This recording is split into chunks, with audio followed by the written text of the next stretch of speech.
अस्सलाम वालेकुम। जिन माशरों में कानून का एहतराम नहीं होता और ताकतवर कानून को घर की लोंडी समझता है और हर कानून गरीब के लिए होता है, वो माशरे फिर जंगल के माशरे बन जाते हैं। और उसमें फिर अजीब अजीब काम शुरू हो जाते हैं। पेशावर के एक ताजिर को कुछ नामालूम नंबरों से बते की कॉल आ रही थी, और वो बंदा ख़ुद को सरकारी इदारे का एहलकार ज़ाहिर कर रहा था। फिर जब उसने बात नहीं मानी, उसके ऑफिस पे फायरिंग करवाई और अब उसके घर में 2 ताबूत भिजवाए हैं। इसके बाद ताजिर ने FIR दर्ज करवाई है पेशावर के फ़कीराबाद थाने में।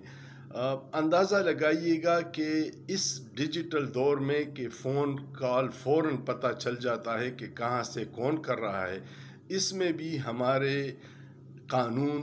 कानून इतना बेबस है कि लोगों को तहफ़्फ़ुज़ नहीं दे सकता। अल्लाह पाकिस्तान और पाकिस्तानियों को अपने हिफ्ज़ व अमान में रखे, लेकिन सोचिए, सोचना जुर्म नहीं है।